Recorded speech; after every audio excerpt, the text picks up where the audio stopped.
حدیث کی دا راځي چې کله دا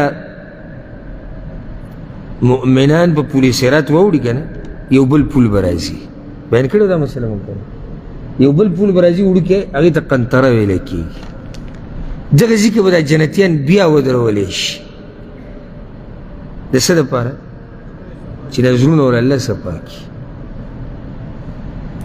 او ما دا فایده ذکر کړی و تاسو ته کله چې دغه حدیث ما بیانو چې دا جنت دومره پاک ځای دی نه دی مناسب یو انسان لره چې دی د جنت ته ننوځي او د ده په زړه کې داسې ګندګي پرته وي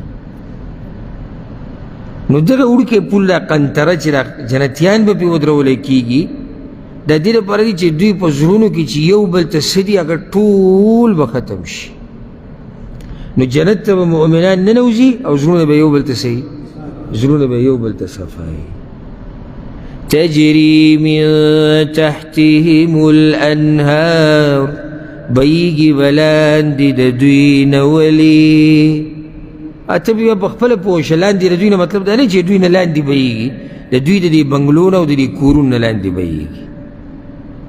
هغې د انسان نه لاندې خو وله نه بهیږي که نه خو دی چې کوم ځای کې اوسېږي د هغې نه لاندې ولې بهیږي هوی به دوی سبحان الله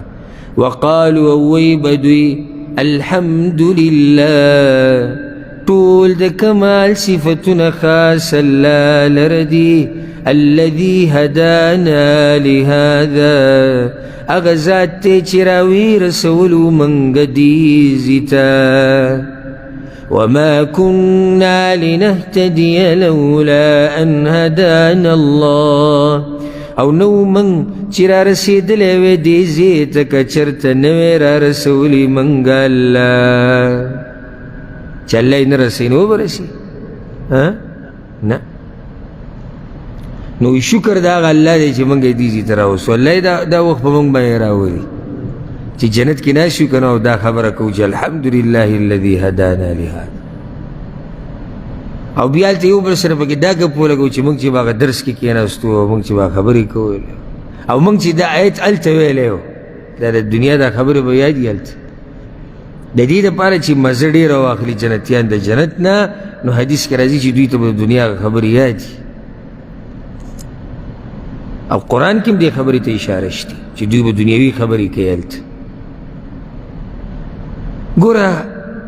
دای خبر التا ذکر کړه لقد جاءت رسل ربنا بالحق یقینا راغلی رسولان در رب زمن په حق سره وګورئ هغه پیغمبرانو چې کومه خبره کړې هغه دا خبره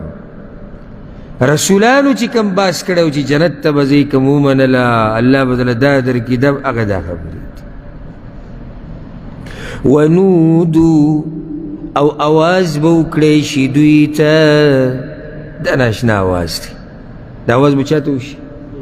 جنتیانو ته دوی خپل منځ کې لګیا دي خبرې اترې کوي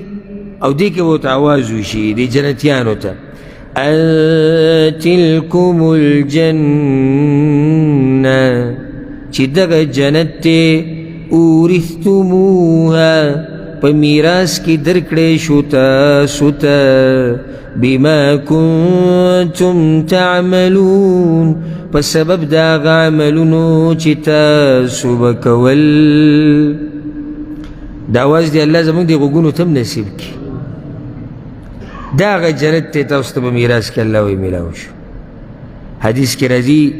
چې کله جنتیان لاړ شي جنت ته او جهنمیان لاړ شي جهنم ته خپلو خپلو ځایونو ته ورسي نو هلته بیا دا آواز صحیح مسلم کې دا حدیث دی ابو هریره او ابو سعید الخدری رضی الله عنهما را نقل دی پیغمبر صلی الله علیه وسلم وی جنتیان چې کله جنت ته لاړ شي آواز کوونکی به آواز وکړي نو یو څو آوازونه به د جنتیانو ته کېږي زه به درکې بعض ذکر کوم یو دا دی یو آواز به دا کېږي چې الله طرف نه به ورته ویلی شي چې تاسو به همیشه ژوندي یئ هېڅکله به نه مړه کېږئ او تاسو به هر همیشه روغ یئ په تاسو بیماری نه راشي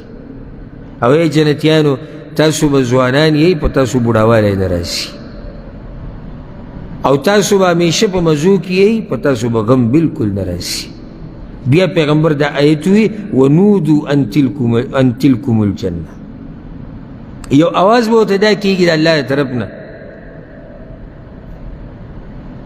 چی یو بل نعمت تی اگز تاوستا درکو نو دی بوچی یا اللہ مخون دی زمان سپین کرو منگ دی عزت من کرو منگ دی جنت تراوستو دا باچائی دی را کرد دین آخوا بل سا نعمت تی وی اگا نعمت دا دی چی ما دا خبر پزان لازم کرا چی زد تاسو نا دا میشه دا پار رازی شوم تاسو نا بچرتم نا نارازا کی یو بداواز کی یو بداواز کی گی چی ستاسو یو بل نعمت پاتے دا گو چی سب کم نعمت زمان پاتے وی تاسو را اللہ لوز نو کرده چی دا گا دیدن بکوی نو دا گا دیدن بتاسو تا نصیب کی